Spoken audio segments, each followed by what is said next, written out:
What's up, guys? Welcome back to another mock draft. Usually we put up a mock draft every Wednesday leading up to the 2018 NFL Draft. But I guess you can say this is kind of an extra mock draft, so here we are with one. Yeah, man, so look out for more of these. Probably in the next few weeks, we'll probably do an extra mock draft if we just feel like it. So we just felt like doing an extra mock draft for this week, so here we are at it. So let's just get right into it. With the 28th overall pick in the 2018 NFL Draft, the Pittsburgh Steelers select Mason Rudolph, quarterback out of Oklahoma State.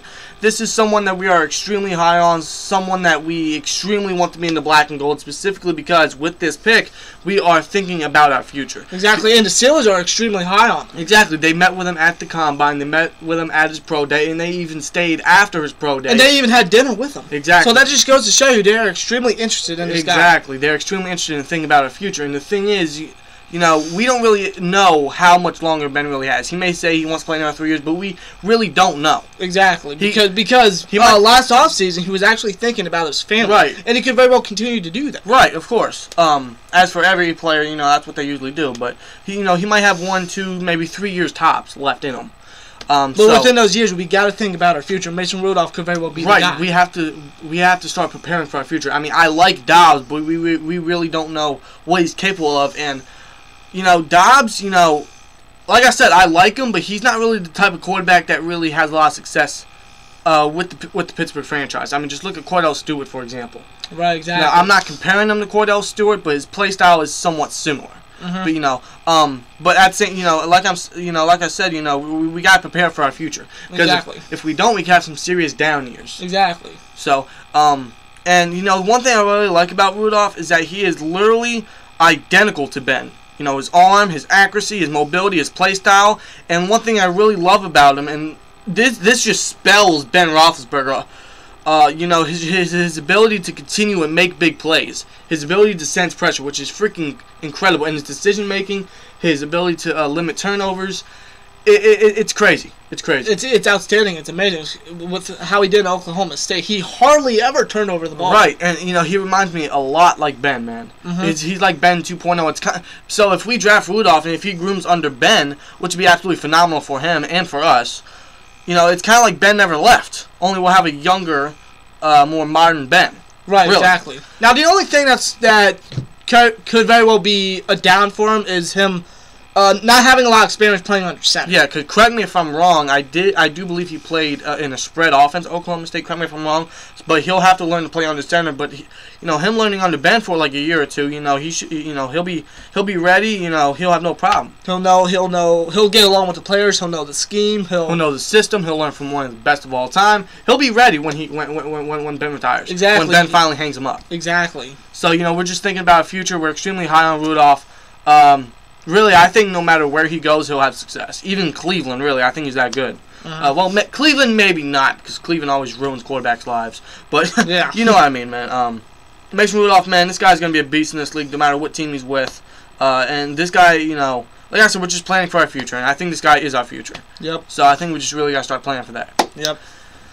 Some of you guys might question us for this. Might make us crazy. Yeah, but, just hear us out.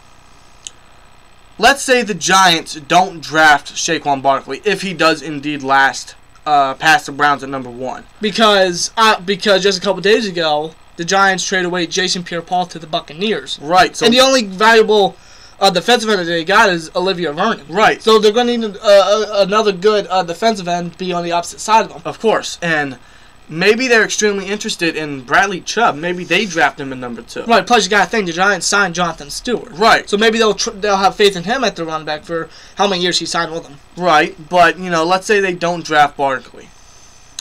We trade Le'Veon Bell. Yes, Le'Veon Bell to the New York Giants for their second-round pick, the 34th overall pick. And with that 34th overall pick, the Pittsburgh Steelers select Sony Michel, running back out of Georgia. I know some of you guys are probably thinking we're crazy. Why would we trade Bell? We would never do that. Listen, we love Bell. We want him to stay in the black and gold for life. We really do.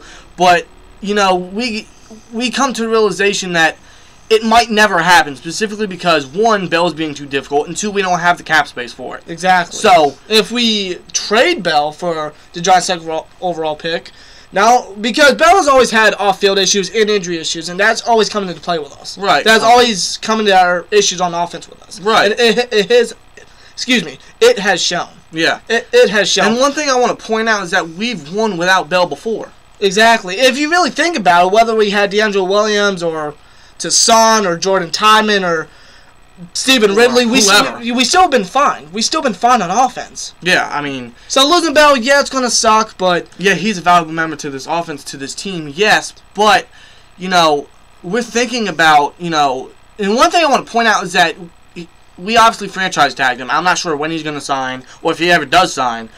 If he does sign, we're going to owe him $14 million in cap space this year. Exactly. But if we trade him, we save that $14 million cap space, which would be huge for this team. Imagine what we could do with that cap space. We could sign Boswell long term. We could sign our draft picks. We can even make splashes in free agency next season. Exactly. So just think about it. Sometimes you have to trade the best to be the best. Right. Exactly.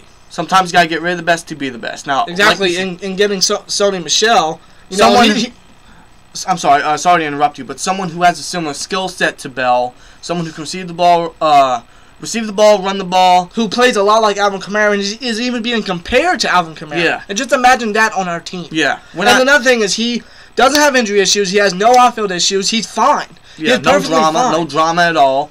He has no issues whatsoever. He has a similar skill set to Bell, similar skill set to Alvin Kamara. Great balance, great intensity, great elusiveness, great aggression. Imagine that with our offense. Exactly. Now, I understand Bell, we already have that in our offense, but, I'm just saying. Imagine Bell without the injury issues or the drama issues. Just think about it. Exactly. Now, we're not comparing Sony Michel to Le'Veon Bell, but I'm just saying, I think he would be a nice fit for this offense. Mm-hmm. And like I said, we want to keep Bell, but it's kind of hard to think that we will, because I'm not sure if we will. Right. It's really hard to think, man. So I know some of you guys are gonna think we're crazy, but give us your thoughts and comments below. But I'm just throwing it out there. We trade Bell to the Giants for their 34th overall pick, and we draft Sony Michel, running back out of Georgia. It's just something to think about. Right. Will it happen? More than likely not, but it's not out of the question. Right. Exactly. But just throwing it out there.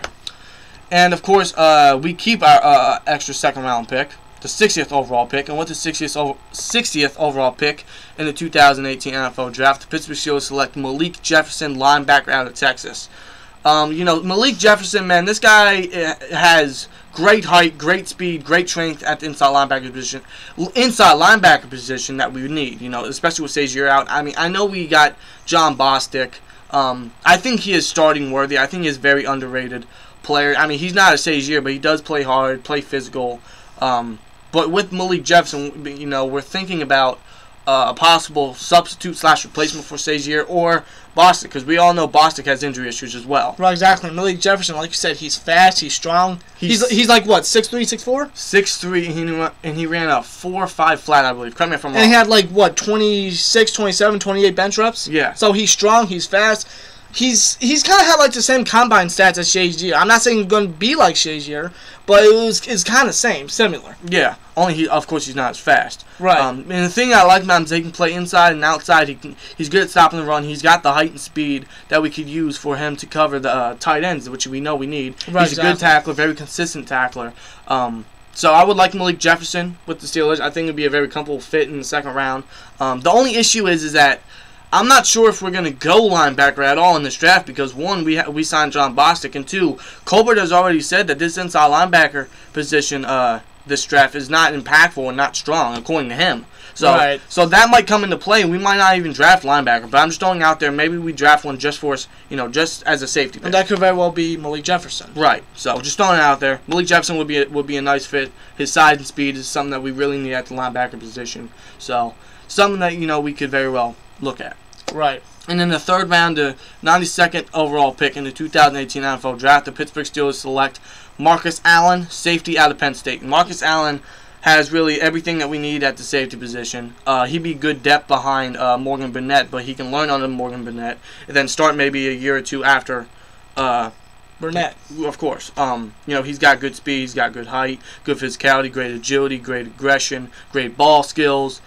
He's got great hit power that we need at the safety position, and he's a great tackler as well. He's good in the run support. You know, Marcus Allen would be a nice fit for us. I think Marcus Allen is being overshadowed a lot by a lot of safeties, and I think he could really surprise a lot of people. Now, like you said, he can sit and learn from Morgan Burnett for a couple years, maybe even start over him, maybe even be a future great safety for us. Of course. You know, he'd be sitting under Burnett. He'd be nice depth, a good special teams player to get his feet wet for a little bit. Right, exactly. For the first few years.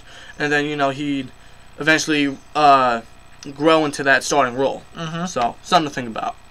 And in the 5th round, the 148th pick in the 2018 NFL Draft, the Pittsburgh Steelers select Troy Fumagalli, tight end out of Wisconsin. This guy is extremely underrated. I think he's getting overshadowed a lot by a lot of people, by a lot of analysts. Yeah. I think this guy is going to really surprise a lot of people. Seriously, I mean, he's got good height, good speed. He's great in the run block. He's got great body control, great ball skills. I think this guy is extremely underrated. He really is, man. He really can come in and fight with Vince McDonald for that number 1 position, and then James can get that number 2 position possibly.